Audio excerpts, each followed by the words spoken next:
हाय दोस्तों, राम टेक में आपका फिर से स्वागत है।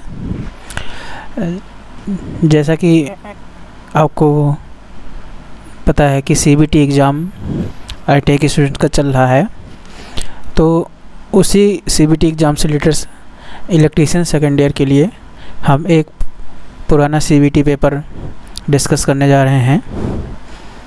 तो जो छात्र से इलेक्ट्रीशियन सेकेंड ईयर के हैं उनके लिए काफ़ी हेल्पफुल होगा, जिनका एग्ज़ाम अभी चल रहा है या 19 तारीख को अभी एग्ज़ाम होने वाले हैं कई बच्चों के। तो उसी को रखते हुए उसी प्रैक्टिस के लिए हमने यहाँ पे एक पेपर को सॉल्व करेंगे। तो जो ये पेपर आया हुआ है, ये एग्ज़ाम डेट जो हुआ 11 अगस्त 2022 को किया गया था, तो उसी का एक रिस्पांस की है। तो उसी रिस्पांस की के हम क्वेश्चन आंसर्स को देखेंगे यहाँ पे। तो इसके लिए आपको पहले क्या करना होगा, तो सबसे पहला क्वेश्चन देखते हैं टेट थ्योरी का जो क्वेश्चन है। तो इसमें पहला क्वेश्चन है, विच कन्वर्टर इज हैविंग एफिशिएंसी, कौन से कन्वर्टर में उच्च दक्षता होती है। तो कन्वर्टर क्या होता है, तो कन्वर्टर वो होते हैं जो किसी सप्लाई को चेंज करते हैं, जैसे एसी को डीसी में या डीसी को एसी में। तो यहाँ पे जो मेन कन्वर्टर जो हमारे यहाँ उपयोग होते हैं, तो उनका मेन उद्देश्य होता है एसी को डीसी में बदलने का काम। ठीक है, तो इसमें जो सबसे उच्च क्षमता वाला होता है, यानी हाई एफिशिएंसी जिसकी होती है, तो जिसमें रोटरी कन्वर्टर होता है, मोटर जनरेटर सेट होता है, एमजी सेट जिसको बोलते हैं, इसी तरह एससीआर होता है, कन्वर्टर रेक्टिफायर होता है, और एक मरकरी आर्क रेक्टिफायर होता है। बट रोटरी क्या, क्योंकि रोटेशन वाला पार्ट होता है, तो इसमें क्या होता है कि रोटेशन के कारण क्या होता है कि पूरी दक्षता नहीं मिल पाती है, कुछ एनर्जी का लॉस हो जाता है। और एमजी सेट क्या होता है, मोटर जनरेटर सेट में आपको जो है एनर्जी देनी पड़ती है, और इसमें भी क्या होता है कि ये भी रोटेटरी टाइप में ही होता है, क्योंकि इसके अंदर मूविंग पार्ट होते हैं। तो इस वजह से इसमें भी क्या होता है कि कुछ लॉसेस हो जाते हैं, तो ये भी उच्च दक्षता नहीं दे पाती है। बट जो एससीआर होता है, सिलिकॉन रेक्टिफायर जो होता है, तो इसका ये एक सॉलिड स्टेट में होता है। तो इसमें क्या होता है कि जितनी हम इसको एनर्जी देते हैं, यानी जिसको जितनी एसी दी हमने, ये उतनी ही एसी दे देता है, तो इसमें ना के बराबर जो होता है वो लॉसेस होता है। तो इस तरह से हम कह सकते हैं कि जो हमारा सबसे अच्छा कन्वर्टर होता है जो एसी या डीसी को बदल दे, तो वो सबसे पहले कौन सा है, एससीआर कन्वर्टर है। ठीक है, अब अगला क्वेश्चन चलते हैं। अगला है, विच speed control method is used in food mixture motor. तो खाद्य मिश्रण मोटर में किस गति नियंत्रण विधि का उपयोग किया जाता है। तो हमारी जो मिक्सर ग्राइंडर जो हमारे घरों में उपयोग की जाती है, जिसमें हम मसाला पीसते हैं, चटनी बनाते हैं, तो उसमें ये पूछ रहा है कि उस में कौन सी मोटर उपयोग करी, स्पीड कंट्रोल। उस मोटर में जो स्पीड कंट्रोलिंग करते हैं हम लोग, 1 नंबर 2 नंबर 3 नंबर लगाते हैं, तो वो कैसे की जाती है। तो हम उसका उपयोग करते हैं किसका, सीरीज़ फील्ड टैपिंग का उपयोग करके करते हैं। क्या करते हैं हम कि जो वाइंडिंग करते हैं, उस वाइंडिंग्स में से बीच बीच में से कुछ कॉइल्स में से टर्न बाहर निकाल लेते हैं, जिससे क्या होता है कि जब हम उन फील्ड्स को चेंज करते हैं, तो उसमें क्या होता है, हमारा मैग्नेटिक फ्लक्स भी चेंज हो जाता है, जिसके कारण उसकी स्पीड भी कम ज़्यादा हो जाती है। तो इसका जो बेस्ट आंसर है जो सीरीज फील्ड टाइपिंग मेथड होता है, क्योंकि इसमें सीरीज मोटर होती है, सीरीज मोटर के साथ साथ यूनिवर्सल मोटर के गुण भी होते हैं। तो एज ए यूनिवर्सल मोटर होती है, लेकिन उसमें सीरीज टैपिंग की जाती है। सीरीज का मतलब हो गया कि एक के बाद एक टैपिंग होगी। तो मोटर तो यूनिवर्सल होती है, बस उसके अंदर जो टैपिंग की जाती है वो सीरीज मेथड से की जाती है। अगला क्वेश्चन, डीसी जनरेटर में प्रेरित ईएमएफ की दिशा ज्ञात करने के लिए किस नियम का उपयोग किया जाता है। Which rule is to find the direction of induce EMF in DC generator.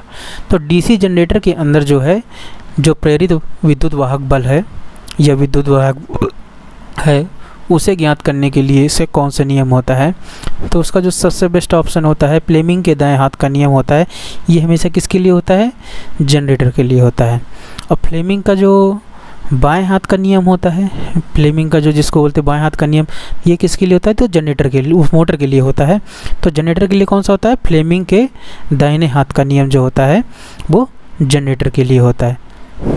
अगला question, which is the advantage of AC drive compare to DC drive. DC drive की तुलना में AC ड्राइव का क्या फ़ायदा है।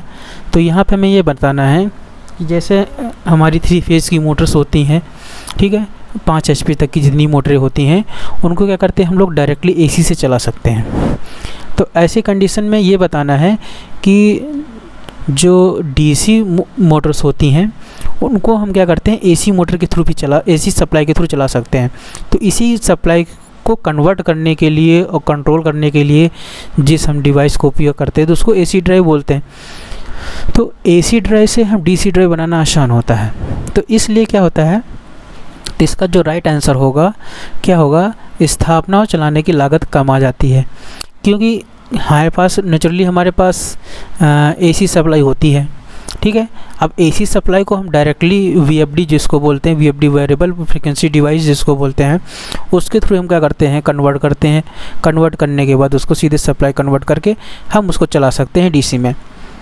लेकिन बट DC में क्या करना होगा, पहले आपको DC बनाना पड़ेगा, फिर उसके बाद कंट्रोलिंग करेंगे तो उसमें कॉस्ट ज़्यादा हो जाती है। तो इसीलिए इसको सही ऑप्शन क्या होगा, स्थापना और चलाने में कम लागत आती है। अगला क्वेश्चन, ऊर्जा का प्राकृतिक स्रोत क्या है। तो हमारे जो सरफेस है या अर्थ में जो है, जो हमारा प्राकृतिक स्रोत है, तो उसमें प्राकृतिक स्रोत सन, कोयला, बायोगैस, हीट। तो प्राकृतिक स्रोत वो होते हैं जो कभी ख़त्म ना होने वाले हों, ठीक है। तो ऐसे सोर्स जो प्राकृतिक स्रोत, कोयला जो होता है वो लकड़ियों के बनता है, जो कई सालों वर्ष पेड़ पौधे जो ज़मीन में दब जाते हैं तो कोयले में बदल जाता है। बायोगैस जो होता है, बायोगैस एनिमल्स का जो वेस्ट होता है उससे बनता है। हीट से भी अलग इसी तरह। तो ये क्या है, ये तीनों ऑप्शन जो हैं B C D जो है ये क्या है, प्राकृतिक स्रोत नहीं है। बट सूर्य एक प्राकृतिक स्रोत है जो हमें सालों साल, हज़ारों सालों तक जो है एनर्जी ऊष्मा देती रहेगी। इसीलिए इसका A राइट आंसर होगा। अगला question, which material is used for a wages in winding process. Winding प्रक्रिया में वेजेस के रूप में किस सामग्री का उपयोग किया जाता है। तो जब हम वाइंडिंग करते हैं तो वाइंडिंग करने के बाद अगर वाइंडिंग स्लॉट में कुछ जगह खाली रह जाती है, ठीक है, तो इससे क्या होगा कि अगर वो खाली रहेंगी तो वो क्या करेंगे, वाइंडिंग इधर उधर हिलेंगी। तो उन वाइंडिंग्स को एक जगह पे स्थिर रखने के लिए हम क्या करते हैं, उसमें वाइंडिंग वेजेस का उपयोग करते हैं। तो जो वाइंडिंग वेजेस करते हैं, जो उनको रोकने के लिए करते हैं, तो इसका किसका उपयोग करते हैं, तो हम बेसिकली किसका करते हैं, बम्बू का उपयोग करते हैं, यानी बाँस का उपयोग करते हैं। क्योंकि बाँस इजीली में अवेलेबल हो जाता है और इस पर जो है हीट का और इसका इफेक्ट कम पड़ता है। तो इस वजह से हम बम्बू का सबसे बढ़िया इसका ऑप्शन होता है। अगर इसमें हम कपास लगा देंगे, कॉटन जगह तो हीट के कारण जल सकता है। टेरिलीन लगा देंगे तो वो भी जल सकता है। एम्पायर क्लॉथ लगा देंगे तो एम्पायर क्लॉथ लगाने का तो कोई मतलब नहीं है, क्योंकि इसको हमने स्पेस भरना है। तो एम्पायर क्लॉथ को भरना आसान काम नहीं है। तो सबसे अच्छा जो होता है बम्बू होता है, कि बम्बू को एक बार हम लगा के पतला सा छील के उसमें जब डालते हैं तो वो एक तरह से पूरी तरह से उसमें बैठ जाती है और जो है वाइंडिंग को हिलने नहीं देती है। तो इसी को ही हम वेजेस कहते हैं। इसका बम्बू राइट आंसर होगा। अगला क्वेश्चन, IE नियम के अनुसार घरेलू वायरिंग में उप सर्किट को प्रकाश में लाने के लिए अनुमेय भार कौन सा है। तो इसका कहने का मतलब ये है कि आई स्टैंडर्ड जो रूल हैं, जो घरेलू वायरिंग के जो नियम बनाए गए हैं, उसमें ये बोल रहा है कि घरेलू वायरिंग उप सर्किट में प्रकाश में लाने के लिए अनुमेय भार क्या है। तो उप सर्किट में जो भार लाने का जो उसमें कितना मैक्सिमम लोड दे सकते हो तो वो कितना है, वो 800 वाट होता है। और इसी तरह अगर हम बात करें कि पावर सर्किट में, ठीक है, जो पावर सर्किट होती हैं उनमें कितना लोड दे सकते हैं, तो उसमें कितना होता है, 3000 वाट होता है।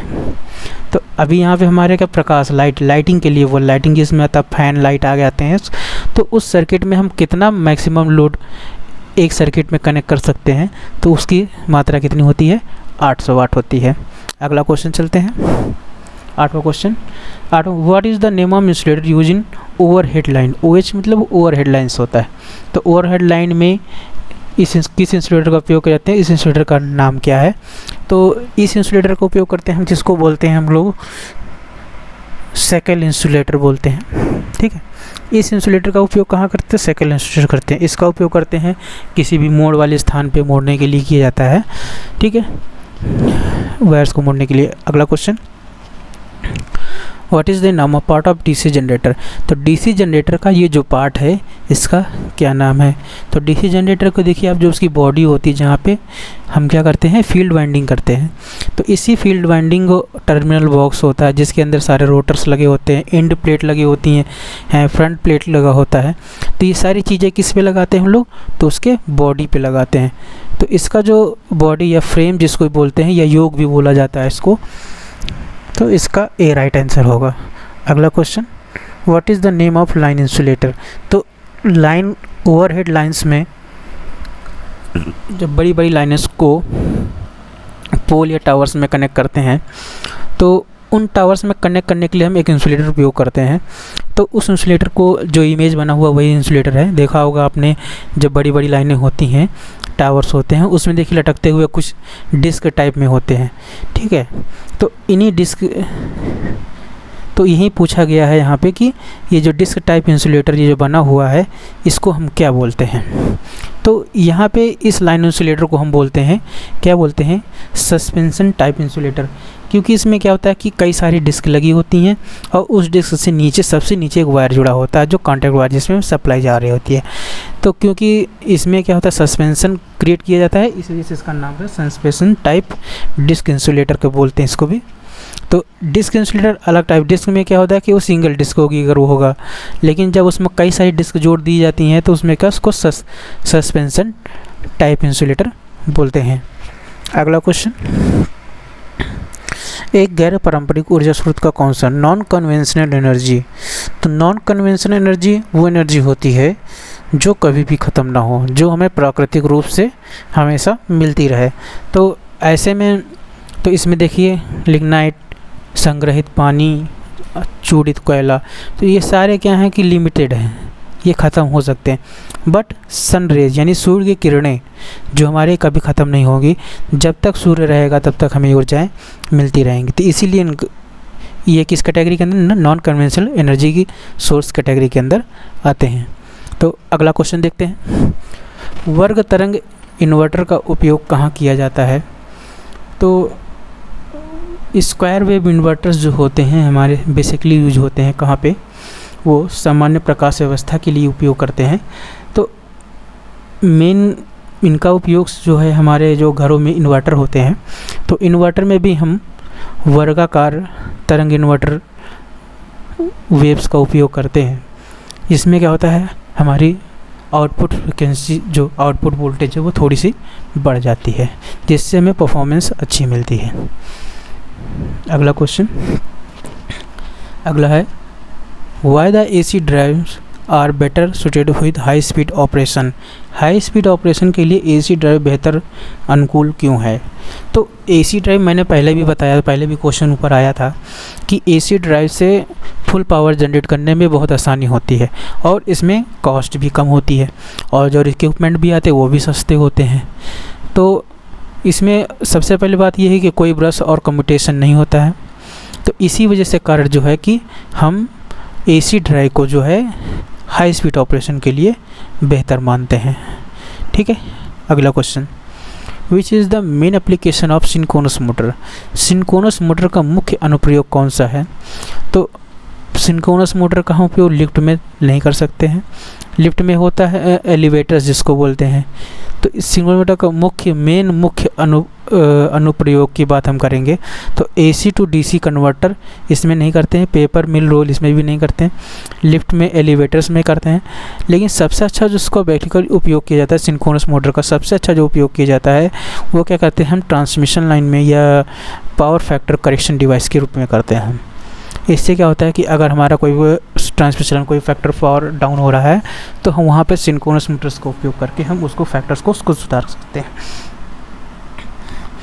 ठीक है, अगला क्वेश्चन 15वां क्वेश्चन, इलेक्ट्रोप्लेटिंग प्रक्रिया के लिए किस DC जनरेटर का उपयोग किया जाता है? तो इलेक्ट्रोप्लेटिंग के लिए जो हम DC जनरेटर का उपयोग करते हैं तो वो कौन सा होता है, सन जनरेटर होता है, क्योंकि सन जनरेटर जो होता है स्थिर वोल्टेज देता है, इस वजह से हम इसका उपयोग करते हैं। अगला question, what is the name of DC generator. आपको ये डीसी जनरेटर दिख रहा होगा, ठीक है। इस डीसी जनरेटर में यह बताना है यह किस प्रकार का डीसी जनरेटर है। जैसे हमने पढ़ा हुआ है series generator, shunt generator, compound generator, ठीक है।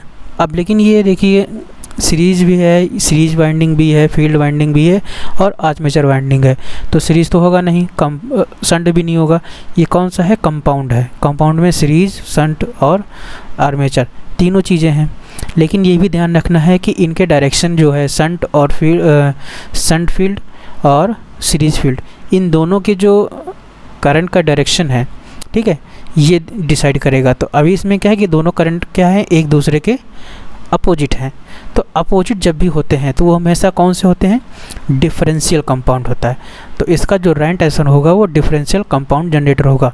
अगर ये दोनों शंट और सीरीज वाइंडिंग के दोनों अगर एरो एक ही तरफ होते हैं, यानी कि सेम दिशा में होते हैं, यानी फील्ड वाइंडिंग और सीरीज वाइंडिंग की करंट का प्रवाह की दिशा जो एक दिशा में होता है, तो वो क्या हो, वो कहलाएगा कम्युलेटिव कंपाउंड कहलाता है, ठीक है। तो अभी यहाँ पे क्या होगा, डिफरेंशियल लॉन्ग शंट कंपाउंड इसका सही आंसर होगा। अगला question, what is the full form of UPS. UPS का फुल फॉर्म क्या है। तो यूपीएस का फुल फॉर्म होता है अनइंटरप्टेड पावर सप्लाई, जो इसका सी राइट आंसर होगा। अगला क्वेश्चन, सर्किट ब्रेकर की टूटने की क्षमता का मूल्यांकन कैसे करते हैं। कहने का मतलब ये है कि जब सर्किट ब्रेकर में कोई दोष उत्पन्न होता है तो कितनी देर में वो सर्किट को ब्रेक करता है, यानी ठीक है। तो उसकी ब्रेकर की जो क्षमता होती है उसका हम मूल्यांकन किस में करते हैं, तो हमेशा उसका मूल्यांकन को जोते हैं मिली वोल्ट एम्पियर में करते हैं। इसीलिए इसका डी ऑप्शन राइट होगा, क्योंकि अगर हम ज़्यादा केवीआर में कर देंगे, केडब्ल्यू में कर देंगे, केवी में कर देंगे तो हमारी ब्रेकर, यानी कि 1 मिली एम्पियर भी अगर वोल्टेज बढ़े या घटेगी तो क्या करेगा, सर्किट ब्रेकर सर्किट को बंद कर देगा। अगला क्वेश्चन, अल्टरनेटर में हंटिंग के प्रभाव का कारण क्या होता है। तो जो हमें हंटिंग के इफेक्ट होते हैं जिसको बोलते हैं अल्टरनेटर्स में बोलता है, तो क्या करता है, कंपन करने लगता है। तो हंटिंग को ही हम उस कंपन को कम करते हैं। तो ये किसके कारण होता है ये बताना हमें। तो जब भी हम अल्टरनेटर्स में लोड को कम ज़्यादा करते हैं तो क्या होता है, हमारा मोटर वाइब्रेट करने लगती है या अल्टरनेटर वाइब्रेट करने लगता है। इसी को वाइब्रेशन को ही हम बोलते हैं हंटिंग। तो मेन क्या होता है कि लोड में निरंतर उतार चढ़ाव के कारण, तो इसका ए राइट आंसर होगा। अगला question, what is the name of this insulator. जो आपको ये इंसुलेटर दिख रहा है, इस इंसुलेटर का नाम क्या है। तो इस इंसुलेटर का नाम होता है सिंगल सेट पिन इंसुलेटर होता है। अब सिंगल सेट क्यों है ये, क्योंकि इसमें केवल एक ही सेटिंग करी गई है। इसके अलावा अब इसमें 2 सेट भी 3 सेट भी आते हैं, लेकिन अभी इसमें एक ही डिस्क, जैसे ऊपर ये देखिए सेट यहाँ पे जहाँ पे वायर हम फंसाते हैं, ठीक है, ये वायर होता है, इसके बीच में एक पिन लगी होती है जो पोल के द्वारा कनेक्टेड होती है। तो अभी ये सिंगल शेप में है, अगर ऐसे ही शेप एक और ऊपर लगा देते हैं तो वो डबल होता है, इसी तरह ट्रिपल भी हो जाता है। अभी यहाँ पे सिंगल है इसलिए इसका नाम है सिंगल सेट पिन इंसुलेटर, इसका राइट आंसर होगा। अगला क्वेश्चन, डीसी जनरेटर में स्लिप रिंग का क्या कार्य होता है। तो डीसी जनरेटर जब भी होते हैं तो एसी जनरेटर में हम क्या करते हैं उपयोग, तो एसी जनरेटर यानी अल्टरनेटर जो होता है उसमें हम स्लिप रिंग का योग करते हैं। यहाँ पे हम डीसी जनरेटर की बात कर रहे हैं, तो डीसी जनरेटर में ही उसी स्लिप रिंग को हमने क्या किया, छोटे छोटे भागों में विभाजित कर दिया। तो जब 2 भागों में विभाजित कर दिया रिंग को, तो जब 2 भाग विभाजित हो गए तो इसी को हम बोलते हैं स्प्लिट रिंग। तो इस कंडीशन में क्या होता है कि हमेशा जो करंट का प्रवाह होता है वो एक ही दिशा में चलता रहता है। तो इस कारण से क्या होता है कि आउटपुट हमेशा एक ही दिशा में काम करेगा। तो इसलिए इसका जो भी राइट आंसर होगा कि एक दिशा में आउटपुट बना रहता है, इसमें चेंज नहीं होता है। बट अल्टरनेटर केस में क्या होता है कि जब स्लिप रिंग लगी होती है तो हमेशा करंट की डायरेक्शन बदलती रहती है, एक बार पॉजिटिव चलती है तो एक बार निगेटिव चलती है। बट इन डीसी जनरेटर में स्प्लिट रिंग के कारण जो होती है हमेशा दिशा, जो करंट बहने की दिशा जो है वो हमेशा एक जैसी बनी रहती है। अगला question, which output transformer is use for automatic voltage stabiliser. जो स्वचालित स्टेबलाइजर होते हैं इसमें किस प्रकार के आउटपुट ट्रांसफार्मर का उपयोग करते हैं। तो हमेशा जो ऑटो ट्रांसफार्मर जो वोल्टेज स्टेबलाइजर होते हैं हमेशा उसमें किसका उपयोग करते हैं हम लोग, ऑटो ट्रांसफार्मर का उपयोग करते हैं। ऑटो ट्रांसफार्मर मेन होता है कि वो एक सिंगल वाइंडिंग पे काम करता है, उसके बाद जितनी भी वाइंडिंग उसमें वो अपने आप चेंज करता रहता है, तो इसके कारण वो ऑटोमेटिक अपने कार्य किया करता है। तो इसमें हमेशा हम ऑटो ट्रांसफार्मर का उपयोग हम करते हैं। अगला क्वेश्चन, ऑफलाइन यूपीएस पर ऑनलाइन यूपीएस का क्या फ़ायदा है। एक हमारे पास होता है ऑफलाइन यूपीएस होता है, एक ऑनलाइन यूपीएस होता है। ऑफलाइन यूपीएस में क्या होता है कि जब हमारी लाइट रहेगी तब तो वो चार्ज होते हैं, बट जैसे लाइट जाती है हमारी तो वो चालू हो जाते हैं, तो उनको हम बोलते हैं ऑफलाइन यूपीएस बोलते हैं। बट ऑनलाइन यूपीएस क्या होते हैं कि जब तक लाइट रहेगी तो वो उसी से चलेंगे, ठीक है, और लाइट जाने पर भी वो बंद हो जाते हैं। तो बेसिकली जो ऑनलाइन होता है वो जैसे बहुत सारे जनरेटर आपका लगा हुआ है तो जनरेटर से बैकअप दे दी जाता है, तो उसको ऑनलाइन के साथ कनेक्ट कर देते हैं, ठीक है, बिजली विभाग उसके। तो हमें ये बताना है कि ऑफलाइन यूपीएस और ऑनलाइन यूपीएस में क्या फ़ायदा है। तो फ्रीज इसमें होता है free from the change over the end transmission problem. तो ये क्या होता है, परिवर्तन और संक्रमण की समस्याओं से मुक्त होता है, ठीक है, इसका बी राइट आंसर होगा। अगला, वोल्टेज स्टेबलाइजर में इलेक्ट्रॉनिक सर्किट में शॉर्ट सर्किट दोष की जांच करने के लिए किस उपकरण का उपयोग किया जाता है। तो हमारे वोल्टेज स्टेबलाइजर में इलेक्ट्रॉनिक सर्किट में जो सर्किट के दोष की जांच करने के लिए हम किस उपकरण का उपयोग करते हैं, तो हम बेसिकली किसका उपयोग करते हैं, मल्टीमीटर का उपयोग करते हैं। आप लोगों ने भी यूज किया होगा मल्टीमीटर। तो इलेक्ट्रॉनिक सर्किट जितने भी इलेक्ट्रॉनिक सर्किट होती हैं उनकी जांच करने के लिए हम मल्टीमीटर का उपयोग करते हैं, ठीक है। अगला क्वेश्चन, डीसी कंपाउंड मोटर के घूर्णन की दिशा कैसे बदली जाती है। डीसी कंपाउंड मोटर की बात कर रहे हैं यहाँ पे, तो उसकी दिशा में कैसे बदलनी है। तो डीसी दिशा बदलने के लिए सबसे अच्छा जो ऑप्शन होता है डीसी जनरेटर में क्या होता है, ये तो फील्ड की वाइंडिंग का डायरेक्शन बदल दीजिए या आर्मेचर की वाइंडिंग का बदल दीजिए। तो डीसी कंपाउंड जो जनरेटर होती हैं उसमें बेसिकली सबसे ज़्यादा जो इफ़ेक्टिव होता है वो क्या होता है, आर्मेचर धारा की दिशा को बदलकर। तो हमें क्या करना पड़ता है, आर्मेचर धारा बदलेंगे, यानी इसका डी ऑप्शन सही होगा। हार्ड डिस्क ड्राइव के किस प्रकार की सिंगल फेज मोटर का उपयोग किया जाता है। तो हार्ड डिस्क ड्राइव के लिए किस सिंगल फेज मोटर का उपयोग करते हैं, जो हमारे हार्ड ड्राइव जो कंप्यूटर में ड्राइव लगी होती है जिस पे हम क्या करते हैं, डेटा स्टोर्स करते हैं। तो उसमें कौन सी मोटर हम लगाते हैं, तो उसमें हम स्टेपर मोटर बोलते हैं। क्यों लगाते हैं ऐसा, जैसे इसका नाम ही है स्टेप मोटर। तो स्टेपर मोटर क्या होती है, स्टेप यानी कि एक हम डिसाइड करते हैं कि हमें कितना चलना है, ठीक है, कितना डेटा रीड करना है, कितने डिस्क घूमना है, कितने चक्कर घूमना है। तो इसी कारण से हम क्या करते हैं, यहाँ पे हम स्टेपर मोटर करते हैं क्योंकि ये स्टेप पे वर्क करता है, ठीक है। तो हम हार्ड ड्राइव में स्टेपर मोटर का उपयोग करते हैं, इसका सी राइट आंसर होगा।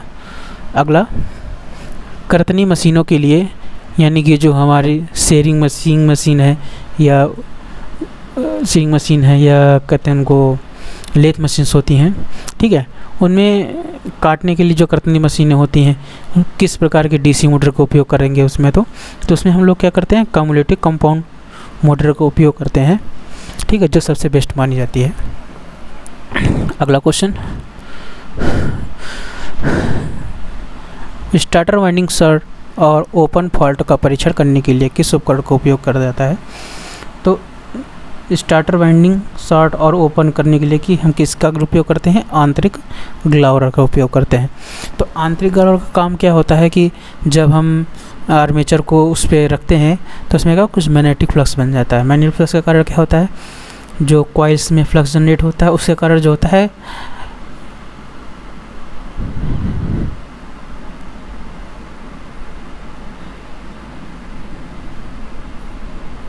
उसमें हम शॉर्ट सर्किट के फिर उसके बाद क्या करते हैं कि आर्मेचर के जो कम्यूटेटर सेगमेंट होते हैं उस कम्यूटेटर सेगमेंट में हम एक एक सेगमेंट को शॉर्ट करके देखते हैं, ठीक है। अगर उनके अंदर शॉर्ट सर्किट हो रहा है इसका मतलब वो सारे सही हैं, ठीक है, इसीलिए बोलते हैं इसको फॉल्ट सर्किट से बोलते हैं, ओपन फॉल्ट बोलते हैं, ठीक है। अगर कोई भी कॉइल मिसिंग होगी या कनेक्शन नहीं होगा उसका, तो वहाँ पे वो स्पार्क नहीं करेगा। तो इसका बेस्ट आंसर कितना होगा? इंटरनल ग्राउलर जिसको बोलते हैं। अगला question, what is the disadvantage of DC drive? DC drive का नुकसान क्या है? यहाँ पे डीसी ड्राइव का नुकसान पूछ रहा है। तो यहाँ पे क्या होता है, उच्च गति संचालन के लिए उपयुक्त नहीं होती हैं, क्योंकि महंगी होती हैं, इस वजह से इनका उपयोग हम ज़्यादा नहीं करते हैं। तो इसलिए हाई स्पीड ऑपरेशन के लिए हम नहीं कर सकते हैं। तो हाई स्पीड के लिए कौन करते हैं? इससे पहले भी क्वेश्चन आया था, तो उसमें हम लोगों ने क्या किया, एसी ड्राइव का उपयोग करते हैं। अगला क्वेश्चन, किस प्रकार के वाइंडिंग तार को समरसीबल पंप मोटर्स में वाइंडिंग करने के लिए उपयोग किया जाता है? तो समरसीबल जो पंप मोटर्स होते हैं उनकी वाइंडिंग करने के लिए हमें किस प्रकार का उपयोग करते हैं? तो जो समरसीबल वाइंडिंग क्या होता है कि वो क्योंकि पानी में डूबा होता है, तो उसको पानी से उस वायर को बचाने के लिए, ताकि अर्थ ना हो, तो उसके ऊपर हम लोग क्या करते हैं, पीवीसी कवर टाइप लगा देते हैं। यानी उस वायर के ऊपर हम पीवीसी की कवरिंग कर देते हैं, जिससे क्या होता है, वाइंडिंग तो कर देते, काम करती है, बट वो वाइंडिंग पानी में नहीं भीगती, जिसके कारण से वाइंडिंग हमारी नहीं जलती है। इसका सी राइट आंसर होगा। ठीक है। अगला क्वेश्चन, कौन सा सर्किट ब्रेकर लीकेज करंट की सुरक्षा करता है? तो जो हमारे लीकेज करंट से, यानी सर्किट में हम अगर लीकेज करंट हो जाए तो हमें उससे कौन सा सुरक्षा सर्किट ब्रेकर प्रोवाइड करता है? तो उसका कौन सा है? ELCB। ELCB का फुल फॉर्म होता है अर्थ लीकेज सर्किट ब्रेकर। इसका नाम से ही अर्थ लीकेज, यानी हम लीकेज से सुरक्षा प्रोवाइड करता है। इसका डी राइट ऑप्शन होगा। अगला क्वेश्चन, आर्मेचर वाइंडिंग का परीक्षण करने के लिए किस प्रकार के उपकरण का उपयोग किया जाता है? तो आर्मेचर वाइंडिंग का परीक्षण के लिए, जैसे मैंने पहले भी बताया था कि वहाँ इंटरनल ग्राउलर का उपयोग करते हैं, तो वही ग्राउलर है, लेकिन ये आर्मेचर वाइंडिंग को ऊपर की तरफ रखते हैं, उसमें हम अंदर रखते थे। तो इसमें क्या कहते हैं, आर्मेचर वाइंडिंग जो उसके ग्राउलर होता है, ग्राउलर के बॉडी के ऊपर रख देते हैं, तो वहाँ से हम उसके सारे कॉन्टैक्ट्स को चेक कर सकते हैं, परीक्षण कर सकते हैं। ठीक है। अगला क्वेश्चन, अगर आपको ऐसी वीडियो अच्छी लगे तो इस चैनल को सब्सक्राइब भी करें और अपने IT वाले दोस्तों को भी फॉरवर्ड करें, ताकि वो भी इस परीक्षा में जो भी संभावित क्वेश्चन है उनको जान सकें और अच्छे से तैयारी कर सकें। ठीक है। अगला क्वेश्चन चलते हैं, what is the name of AC motor starter? ये AC मोटर स्टार्टर बना हुआ है आपके सामने। ठीक है। जो एक रन स्टार्ट जो है इस कंडीशन में है, ये एक बीच में रॉड लगी हुई है, एक कॉन्टैक्ट नीचे है, मोटर लगी हुई है, ये 3 फेज की इंडक्शन मोटर लगी हुई है। ठीक है। इसी के साथ में ये बॉडी है, OLC लगा हुआ है। तो ये AC प्रकार का स्टार्टर है। तो स्टैटिक रन और स्टार्ट होता है, तो ये बेसिकली किसके लिए होता है? 3 फेज स्टार्टर होता है, क्योंकि डेल्टा स्टार्टर है। स्टार और डेल्टा स्टार्टर एक बार रन में चलती है और फिर डेल्टा में चलेगी। तो इसीलिए इस स्टार्टर को हम क्या बोलते हैं? यहाँ देखिए, DOL starter, semiconductor auto transformer starter. अब क्योंकि DOL तो नहीं हो सकता है, क्योंकि DOL तो 3 फेज के लिए होता है, बट स्टार डेल्टा भी नहीं है, क्योंकि यहाँ पे हम देखो ये कॉइलिंग करी गई हुई है, कॉइलिंग, ये यहाँ पे कॉइलिंग है, और ये जो ट्रांसफार्मर लगा हुआ है, इस ट्रांसफार्मर कॉइल के कारण ही इसका नाम जो पड़ गया है, क्या, ऑटो ट्रांसफार्मर स्टार्टर पड़ गया है। ठीक है। अगला क्वेश्चन, AC ड्राइव में AC मोटर की गति को कौन सा उपकरण नियंत्रित करता है? तो AC ड्राइव में मोटर की गति का कौन सा उपकरण नियंत्रण कहलाता है? तो इसमें हम क्या करते हैं, माइक्रो प्रोसेसर आधारित इलेक्ट्रॉनिक उपकरण होता है, जिसको हम VFD बोलते हैं, वेरिएबल फ्रिक्वेंसी डिवाइस बोलते हैं। AC के द्वारा हम क्या करते हैं, AC मोटर में स्पीड कंट्रोलिंग का काम करते हैं। तो इसका B राइट आंसर होगा। अगला क्वेश्चन देखते हैं, what is the purpose of trip coil use in circuit breaker? जो सर्किट ब्रेकर होती है उसमें एक ट्रिप कॉइल होती है, जो हमारा सर्किट को ब्रेक करती है। तो इस ट्रिप कॉइल को हम क्या उद्देश्य है इसके लिए करते हैं? तो इसका काम होता है, रिमोट ऑपरेशन का काम होता है। अगला क्वेश्चन, आर्क वेल्डिंग के लिए किस प्रकार के DC जनरेटर का उपयोग किया जाता है? तो हमेशा जो वेल्डिंग का कार्य किए जाते हैं उसके लिए हमें किस जनरेटर का उपयोग करते हैं? हमेशा डिफरेंशियल कंपाउंड जनरेटर का उपयोग किया जाता है। तो इसका D राइट आंसर होगा। अगला क्वेश्चन, AC जनरेटर में डैम्पर वाइंडिंग का उपयोग करने का क्या उद्देश्य होता है? तो एसी जनरेटर जितने होते हैं उसमें डैम्पर वाइंडिंग का उपयोग हम करते हैं। डैम्पिंग वाइंडिंग का मतलब होता है कि ऐसी वाइंडिंग जिसमें कोई सप्लाई या इलेक्ट्रिकली कनेक्ट नहीं होती है, बट बैलेंसिंग के लिए जो होता है तो उसमें हम क्या करते हैं, डैम्पर वाइंडिंग कर देते हैं। तो डैम्पिंग का उद्देश्य होता है कि हंटिंग के प्रभाव को कम करने के लिए, क्योंकि अगर हम उसमें कुछ वाइंडिंग की स्पेस रह जाएगा तो क्या करता है, वो वाइब्रेट करने लगता है। तो उस वाइब्रेट को कम करने के लिए हम क्या करते हैं, उसमें हम डैम्पर वाइंडिंग का उपयोग करते हैं। ठीक है, अगला क्वेश्चन चलते हैं।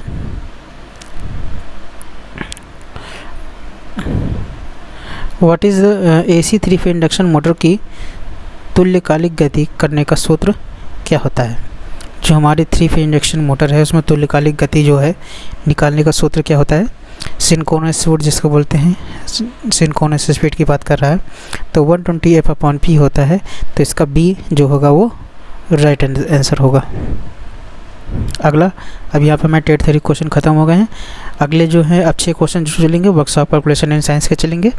तो पहला क्वेश्चन देखते हैं, कौन सा अधिकतम दरों की सूची को प्रकाशित करता है? तो what is the name of booklet the rate of various term are indicated? तो इसका जो है प्राइस कैटलॉग जिसको सरकारी विभाग जिसको बोला जाता है, वो हमें प्राधिकरण के दरों की सूची को प्रकाशित करने का कार्य करता है। तो इसका C राइट आंसर होगा। How the profit gain express, लाभ कैसे व्यक्त किया जाता है इसके बारे में बताता है। तो लाभ को हमेशा किस में व्यक्त करते हैं, प्रतिशत में करते हैं, इसीलिए इसका A राइट आंसर होगा। What is the value of 625 degree, यानी कि 625 डिग्री का मान क्या होगा? तो 625 डिग्री का मान हमेशा कितना होता है, 1 होता है। आप निकालोगे तो निकल जाएगा।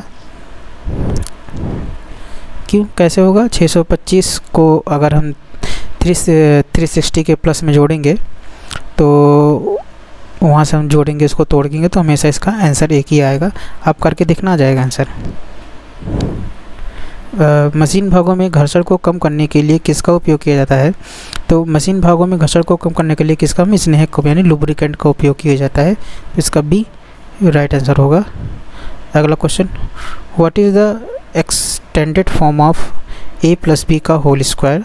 तो A+B का होल स्क्वायर का विस्तारित रूप में यहाँ बताना है। तो एक होता है A² + B² + 2AB, यानी इसका C जो होगा उसका राइट आंसर होगा। अगला क्वेश्चन, SP का विस्तृत रूप क्या है? SP जिसको हम बोलते हैं सेलिंग प्राइस जिसको बोलते हैं, और एक CP होता है जो हमारा कॉस्ट प्राइस होता है। तो यहाँ पे SP है यानी इसको सेलिंग प्राइस, इसका A राइट आंसर होगा। अब यहाँ पे हमारे वर्कशॉप के साइंस के क्वेश्चन ख़त्म हो गए हैं। अब यहाँ से हमारे 6 इंजीनियरिंग रैंक के क्वेश्चन चलेंगे। ये सभी क्वेश्चन जो हैं प्रीवियस ईयर में पूछे गए हुए हैं, तो इस पेपर में भी आने की उम्मीद होती है कि जो इसी टाइप के क्वेश्चंस आ सकते हैं। तो इंजीनियरिंग रैंक में, क्योंकि ये इलेक्ट्रिकल के छात्रों का है, तो इसमें खास करके अभी क्योंकि मल्टीपल चॉइस हो गए हैं सारे इंजीनियरिंग के क्वेश्चन पेपर, तो इस वजह से इसमें हमेशा जो पूछे जाते हैं क्वेश्चंस वो सिंबल्स, टूल्स और इक्विपमेंट्स के सिंबल दे दिए जाते हैं, एक्चुअली उन्हीं से पूछा जाता है। तो हम देखते हैं पहला क्वेश्चन, जिसमें पूछ रहा है कि जो स्विच दिया है, जिस प्रकार का ये स्विच दिया हुआ है, ये किस प्रकार का स्विच है। तो स्विच अलग अलग प्रकार का होते हैं। अभी ये क्योंकि ये पुराना है, इसको बहुत लोगों ने नहीं देखा होगा, बट हम बता देते हैं, टम्बलर स्विच होता है जो हमारे सबसे पहले उपयोग करते थे, जिसमें एक घुंडी लगी होती थी। इसी घुंडी को हम ऊपर नीचे करके हम स्विच को ऑन ऑफ करते थे, तो इसीलिए इसको बोलते हैं टम्बलर स्विच बोलते हैं। अभी ये उपयोग में नहीं है, बंद हो चुके हैं, इसीलिए इनको बच्चे भी नहीं देखे होंगे, बट ये एक स्विच टम्बलर स्विच बोलते हैं इसको। अगला क्या है, सुरक्षात्मक उपकरण कौन सा है? तो इसमें से क्या होता है, जो हमें सुरक्षा उत्पन्न कर देता है, तो उस उपकरण का नाम क्या है? कैपेसिटर नहीं सुरक्षा देता, रजिस्टर भी नहीं देता है, मैग्नेट भी देता है, बट फ्यूज हमें सुरक्षा देता है, सर्किट ओवर सर्किट से भी सुरक्षा देता है। इसके बाद आपको बताया कि सामान्य इलेक्ट्रिकल सर्किट में माइक्रोफोन सामान्य रूप के किए जाने वाले प्रतीक को पहचान करें। अगर माइक्रोफोन के लिए जो सिंबल होता है हमें उसका चयन करना है, तो उसको A वाला ये तो नहीं है, B भी नहीं है, इसका सी में क्या होता है, माइक्रोफोन जब भी होता है वो राउंड शेप में होता है और उसके 2 डंडियाँ होती हैं, तो ये हमेशा किसका होता है, माइक्रोफोन का होता है। और जो ऊपर दिया हुआ था, ये दिया हुआ था, ये स्पीकर का ए वाला स्पीकर का हुआ दिया हुआ है, और नीचे वाला हेडफोन का है, डी वाला, तो इसका सी राइट आंसर होगा। अगला क्वेश्चन, बिना स्विच पे के कुछ मुख्य बोर्ड के लिए चिन्ह करें।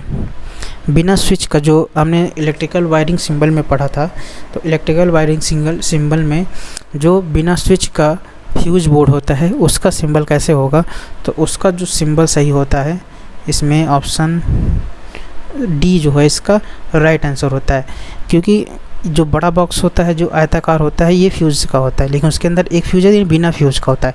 अगर ये नहीं होता, ये फिल नहीं होता कलर अंदर, तो ये क्या होता है, स्विच के साथ होता है। तो अभी ये क्या है कि विदाउट स्विच फ्यूज बोर्ड है।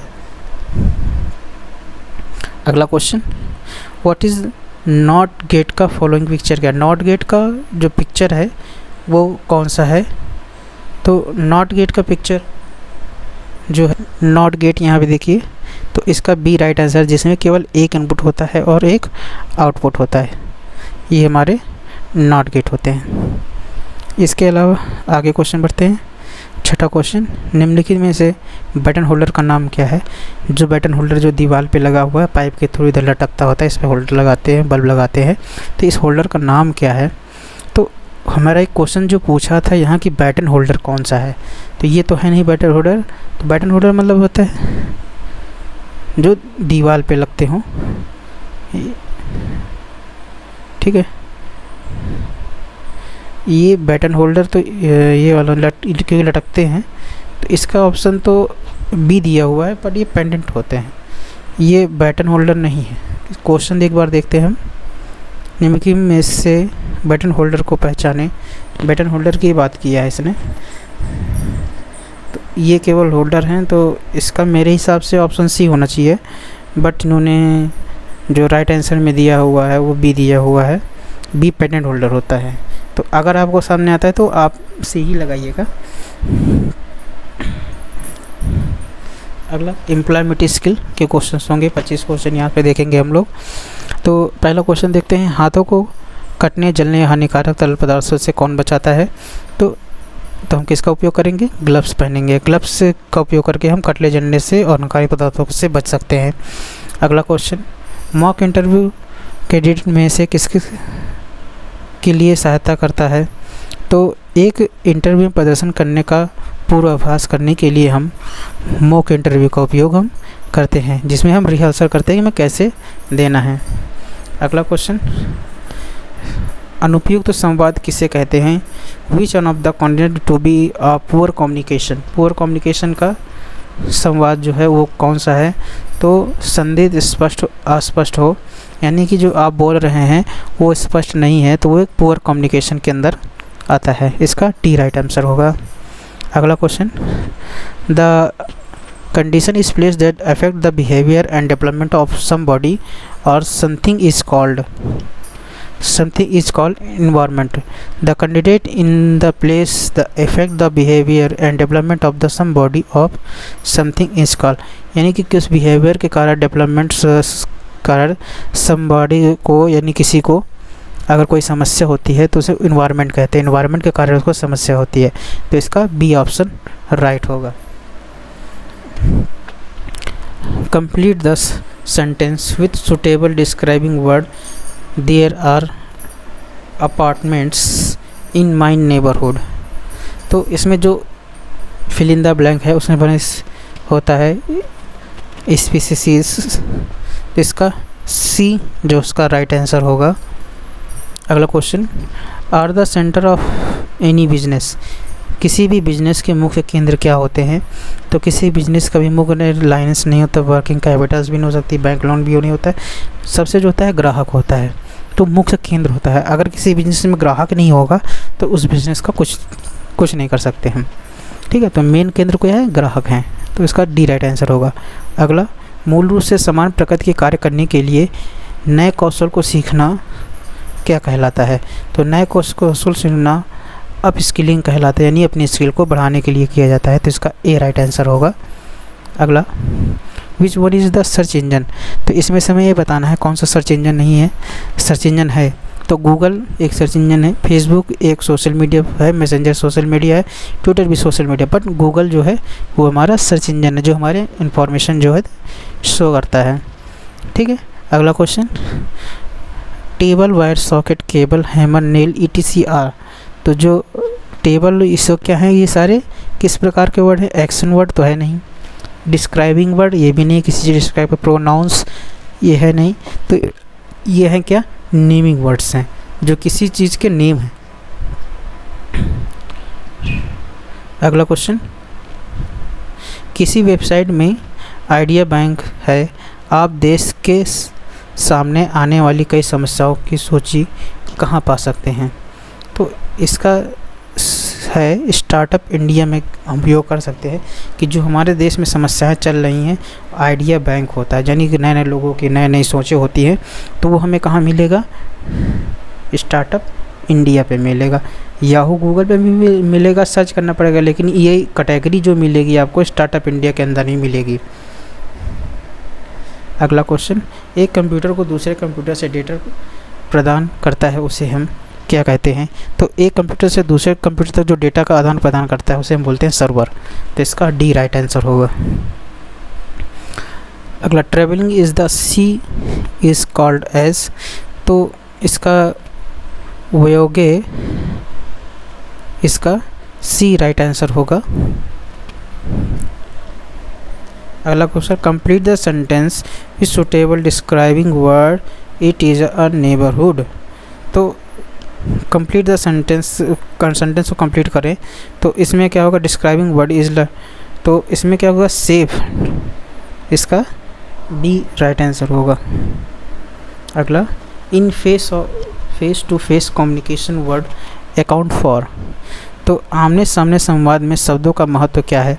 तो आमने सामने संवाद में शब्दों का जो महत्व होता है वो केवल 7% होता है। तो इसका डी राइट आंसर होगा।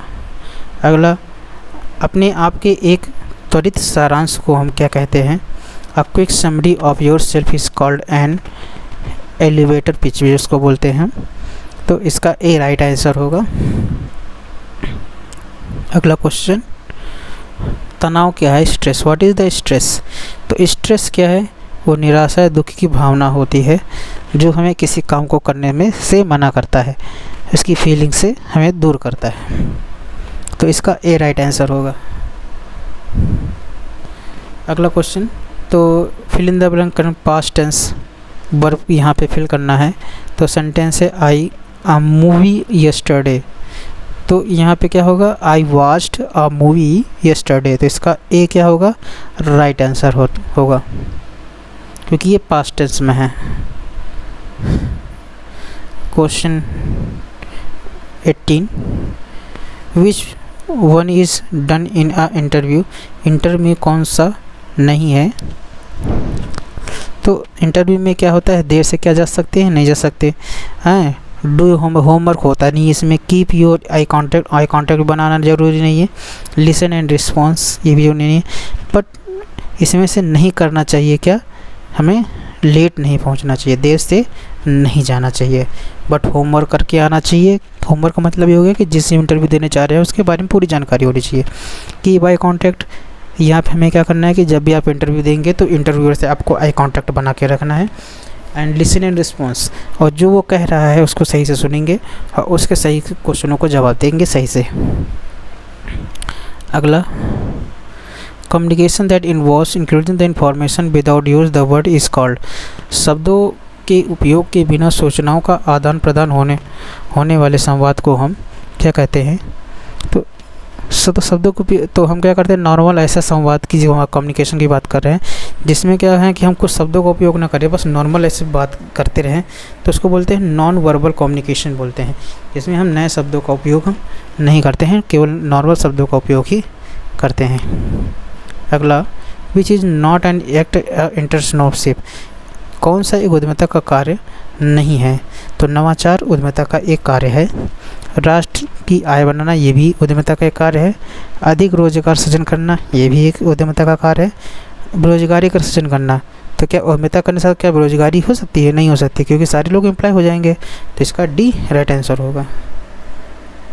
अगला क्वेश्चन, जानकारी, विचार या अभिप्राय को साझा करने के लिए बोलकर या लिखकर शब्दों का उपयोग करना क्या कहलाता है? तो इसको बोलते हैं वर्बल कम्युनिकेशन बोलते हैं। इसका सी राइट आंसर होगा। अगला, एक व्यक्ति को अपने बुनियादी कौशल के अलावा अन्य उत्तर कौशल के परिचय को प्राप्त करना उसे क्या कहलाता है? तो इसका सही आंसर होगा अप स्किलिंग होगा। ये क्वेश्चन पीछे भी आ चुका है, तो ये देखिए 2 बार आया है इसको। तो इसी तरह के क्वेश्चन रिपीट किए जाते हैं। तो उसमें क्या हुआ था, उसमें टेट थ्योरी में आया था, बट यहाँ पे एम्प्लॉयमेंट स्किल में आया है। तो हमें क्या करते हैं, अपनी स्किल को बढ़ाने के लिए किया जाता है। करिकुलम विटे, जिसको हम बोलते हैं CV को क्या कहा जाता है? तो उसको resume as a resume count किया जाता है। तो इसका ए राइट आंसर होगा। बड़े पैमाने पर उद्यमिता को प्रोत्साहित क्या करता है? तो व्यापार के नए अवसर जो होता है वो बड़े पैमाने पर उद्यमिता को अवसर देता है। इसका सी राइट आंसर होगा। Control C, control V, control plus S का अर्थ होता है। तो ये क्या होते हैं? कंट्रोल C से कॉपी होता है, कंट्रोल V से पेस्ट होता है, कंट्रोल S से क्या होता है? सेव होता है। तो इसका कौन सा ऑप्शन होगा? सी, डी सा ऑप्शन सही होगा, कॉपी, पेस्ट और सेव। अभी यहाँ सारे क्वेश्चंस ख़त्म हो गए हैं, ठीक है। तो अगर आपको मेरी वीडियो अच्छी लगी हो तो इस चैनल को सब्सक्राइब भी करें और अपने फ्रेंड्स को फॉरवर्ड भी करें, ताकि वो लोग भी इस एग्ज़ाम की तैयारी करने में उनको हेल्प हो सके। धन्यवाद।